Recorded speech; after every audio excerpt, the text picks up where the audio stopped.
哎，西城，这条路我们走过了。走过吗？是不是你记错了？道观在哪儿？奇怪，又是那个破地方。去那边。累坏了吧？西城，别说了，我知道，还是这条路，还是道观。邪了门了，你先下来。哎呦，小心啊！啊，没事儿。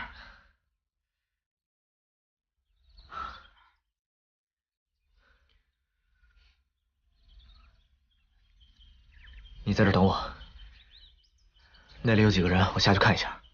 嗯。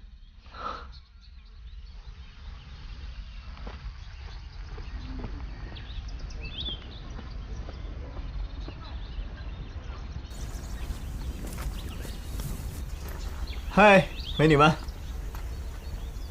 哎，帅哥，有什么事吗？我想打听一下去山顶的路。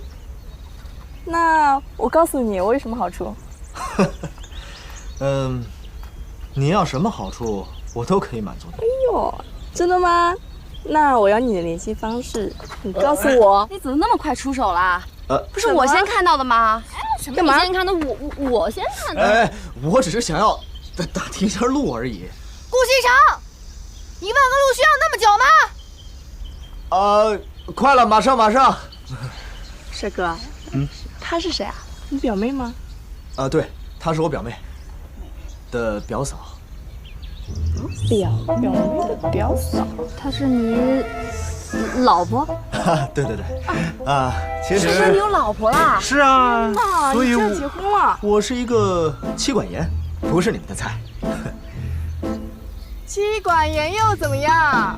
结了婚又怎么样？结婚了还能离婚呢。帅哥，今天你的联系方式我要定了。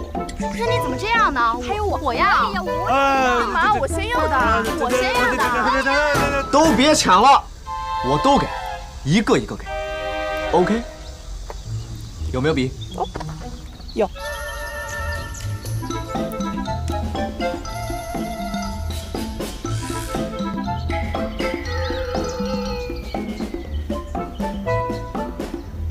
搞定。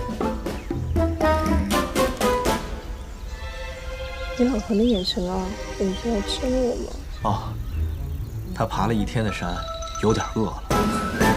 简直就是母老虎嘛！记得离婚了来找我哦。你也可以随时联系我。好。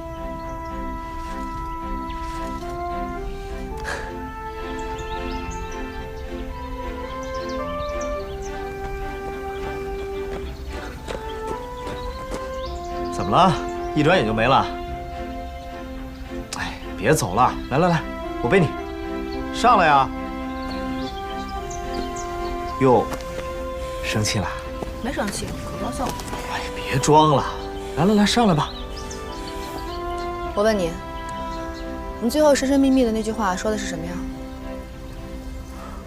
我说，他们随时可以打那个号码来联系我，有问题吗？没有。哎，等等，你知道我留的谁的电话吗？不想知道。司徒硕的电话。真的？骗你是小狗。上来吧。来，我背你。哎呦，疼死我了！刚才，哎呀，顾西城，